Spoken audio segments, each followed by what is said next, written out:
Gift Nifty आपके सामने है, करीब करीब 24 अंकों की बढ़त देखने को मिल रही है। मामूली सी बढ़त आप कहेंगे, लेकिन हाँ 23,500 के ऊपर के फिलहाल आपको ट्रेड्स दिखाई दे रहे हैं।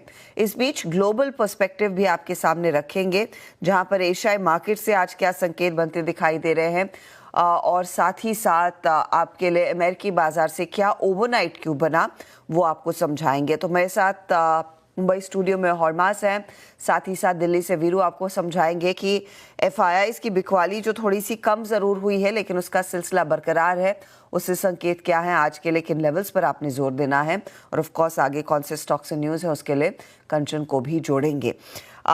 लेकिन पहले अपॉलॉजीज, आवाज़ मेरी कभी भी बैठ सकती है, तो वीरू हॉर्मास आपको मामला थोड़ा सा संभालना पड़ेगा, जैसे हम आपस में मार्केट को संभालते आए हैं।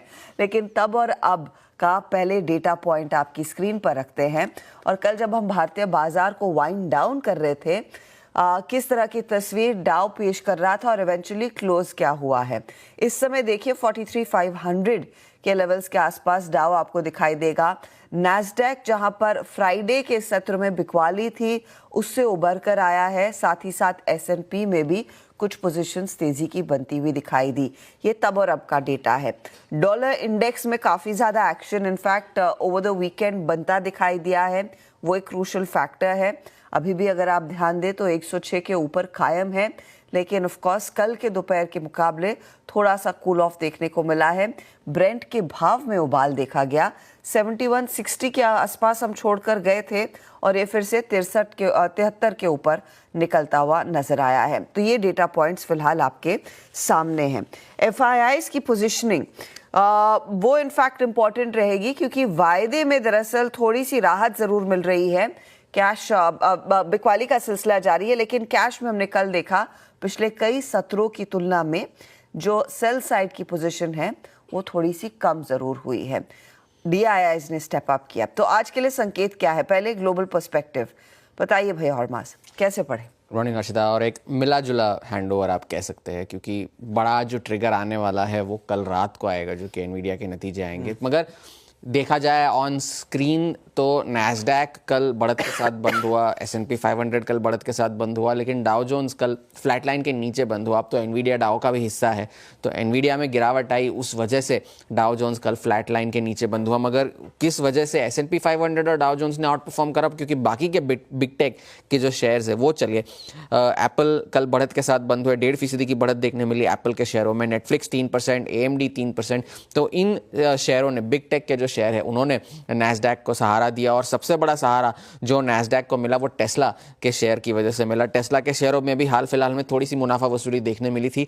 मगर कल ब्लूमबर्ग ने एक रिपोर्ट जारी की जिसमें उन्होंने कहा है कि डोनाल्ड ट्रंप की जो टीम है वो सेल्फ ड्राइविंग कार्स को लेकर जो एक पॉलिसी बनाना चाहती है वो उसे एक प्रायोरिटी बनाकर उस पर एक पॉलिसी लाने की जो प्लानिंग चल रही है वहाँ पर। तो सेल्फ ड्राइविंग कार्स के रेगुलेशंस अगर आसान किए गए तो वो टेस्ला के लिए पॉजिटिव होगा, क्योंकि वो रोबो टैक्सीज जो लाना चाहते हैं वो इलॉन मस्क और टेस्ला के लिए फ़ायदे की बात होगी। तो उस वजह से टेस्ला के शेयरों में कल 6% का उछाल देखने मिला था। और उस वजह से उबर और लिफ्ट के जो शेयर्स है, जो वहाँ की जो टैक्सी एग्रीगेटर्स है, उनके शेयरों में कल गिरावट देखने मिली। अब फोकस जो बड़ा ट्रिगर तो है आज, तो चलिए वॉलमार्ट और वगैरह के नतीजे आने वाले हैं, मगर जो बड़ा नतीजा आने वाला है वो एनवीडिया का रिजल्ट है, जो कि कल रात, बुधवार की रात को बाजार बंद होने के बाद आएगा, यानी कि गुरुवार की सुबह हमारे समय के मुताबिक हमें जानने मिलेंगे एनवीडिया के नतीजे।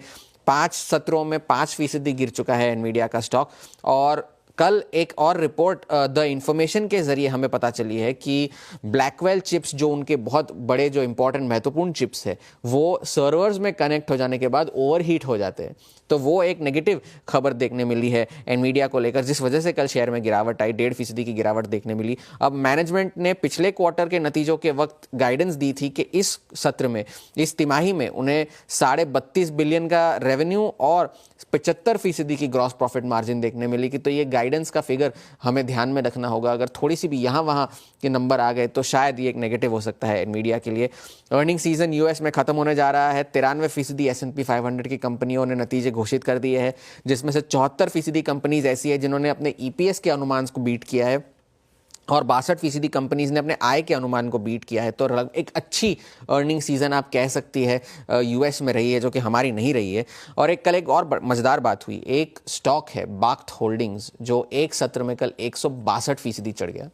162% इसलिए चढ़ा क्योंकि एक डिजिटल एसेट प्लेटफॉर्म है ये, और फाइनेंशियल टाइम्स के जरिए और ब्लूमबर्ग के जरिए खबर ये आई है कि ट्रंप मीडिया एक जो एडवांस टॉक्स में है उसे खरीदने के लिए, तो उस वजह से शेयर में 162% का उछाल देखने मिला। कल सोने के भाव में उछाल आया, कल वो सोने में 10% लगभग गिर चुका है सोने का भाव अपने ऊपरी स्तरों से। तो सोने, गोल्डमैन सैक्स ने कल एक नोट जारी की जिसमें उन्होंने गो फॉर गोल्ड कहा है 2025 के लिए, और $3000 का लक्ष्य दिया है। तो गोल्डमैन सैक्स का ये है, तो इस वजह से सोने में कल तेजी देखने मिली है। तो आज के जो बड़े डेटा है, कोई बड़ा डेटा तो आज है नहीं वैसे, वॉलमार्ट के नतीजे है आज, यूरोजोन का सीपीआई आने वाला है, महंगाई के आंकड़े आएंगे वहां से, और हाउसिंग स्टैट्स आएंगे यूएस से। तो एक मिला जुला हैंडओवर है, बड़ा ट्रिगर कल रात को हमें देखने मिलेगा।